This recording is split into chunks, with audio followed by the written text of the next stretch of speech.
कल्पना योग चैनल को आपण मानक स्वागत। आज आम अंटा दरज विषय आलोचना करबा। अंटा दरज साधारणतः विभिन्न कारण होता है। दुर्घटना जनित कारण कौन कारण शिरा दबी जाइए, स्लीप डिस्क होते आउ प्रेगनेंसी समय ऑपरेशन इंजेक्शन दि जाए ताद्वारा अंटा दरजटा होता है। जेकोसी कारण अंटा दरज होते आम योग आउ एक्सरसाइज द्वारा ये अंटा दरज को आराम रे सहजरे भल कर आसतु विभिन्न माध्यम सब शिखा। प्रथम आम योग द्वारा किपरि भल करवा ताकू शिखा। योग द्वारा भल करने अंटा दरज जदि आप चाहते प्रथम अनुलोम विलोम कर। अनुलोम विलोम अधिक मात्रा करा पड़ो। जो मैंने अंटा दरज जिते अधिक होता है से अधिक अनुलोम विलोम करें उपशम पाइपर। किंतु हाँ, अनुलोम विलोम करने से विशेष किसी नियम ना करने अधिक करने को चाहते खाई सारे कर। तो आसतु आम अनुलोम विलोम शिखा। मेरुदंड सीधा करके बसवा, लंबा निश्वास बाम पटे नहीं डाण पटे छाड़ा, डाण पटे नहीं बाम पटे छाड़ा। यही क्रिया को बारंबार करवा। आउ 2.5 सेकेंड नवा 2.5 सेकेंड छाड़ा। आसतु करवा।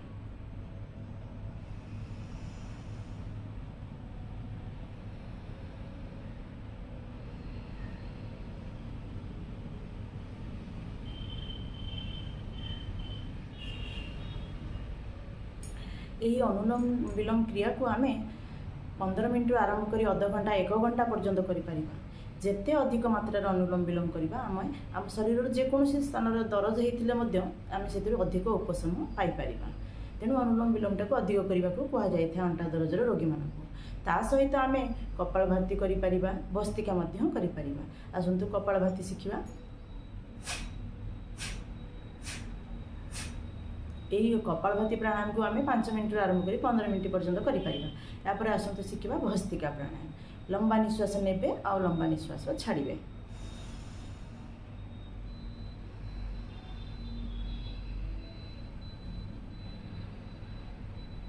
यही प्राणायाम को आम 5 मिनट पर्यंत करें।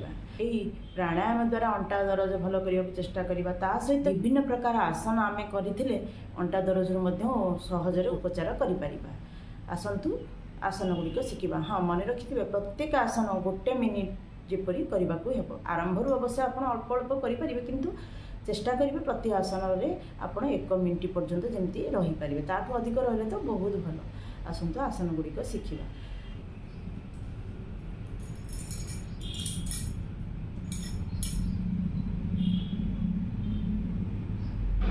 उष्ट्रासन, अर्ध उष्ट्रासन, भुजंगासन, तिर्यक भुजंगासन,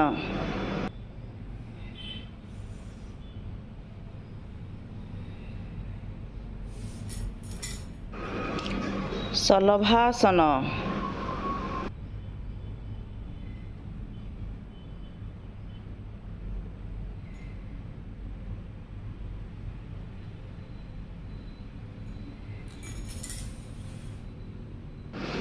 धनुरासन,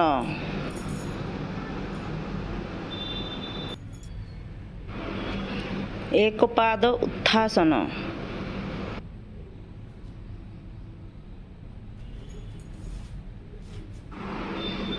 पाद उत्थासन,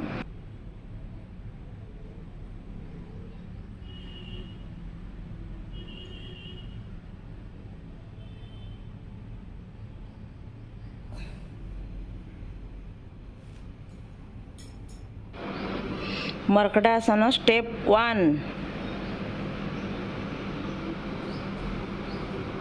मर्कटासन स्टेप 2,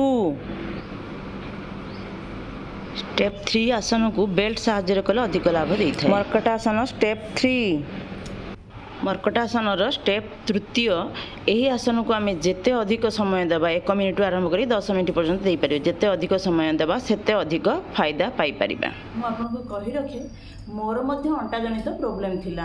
कौन से एक एक्सीडेंटल कारण मो अंटा बहुत असुविधा पड़ जाइए। मो अंटा मोर हेयर क्रैक हो जाइए आउ हल्का स्लिप डिस्क भी हो जाइए। बहुत प्रकार ट्रिटमेंट करी 10 वर्ष तलर कथा। बहुत ट्रिटमेंट करी भल है बाध्य होगी शेष में मुझे पतंजलिर योगा ट्रेनिंग नहीं द्वारा मुझे शिखी विभिन्न प्रकार आसन शिखी विभिन्न आसन करने द्वारा और अनुलोम विलोम करने द्वारा मुझे अंटा को भल कर प्रत्येक आसन को 1 मिनिट लेखाएं ଥରକରେ କରୁଥିଲି। याद्वारा मोर अंटा एकदम 2 ରୁ 3 मास भितर मो अंटा संपूर्ण सुस्थ होगा केवल आसन आ अनुलोम विलोम द्वारा। आपण मैंने भी चाहिए यहीपरी भाव आसन सब अनुलोम विलोम सहित आप अंटा भल करें। एबे आसतु आमे किछि घरोई उपचार विषय जानिबा। घरोई उपचार रे आमे गंगशिउली, सजना, गिलोई, एलोवेरा यही 4टी पत्र को आमे बाटिकी जूस करके पी पारिबा।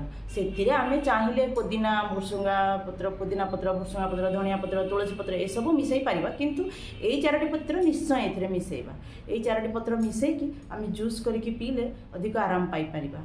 आउ जो बातारी चूर्ण मु बतैथिली आपनको आग वीडियो रे जानिथिबे, हळदी, मेथी, सुंठी ए सब समान परिमाण रे नेकी गुंड करके गोटे डबारे रखिदेबा। सकाळु प्रत्येक दिन गरम पानी सहित खाली पेटरे से गुंडरू चामचे लेखाएं पी पारिबा। या द्वारा हमको जंत्रणार उपशम मिली थाए।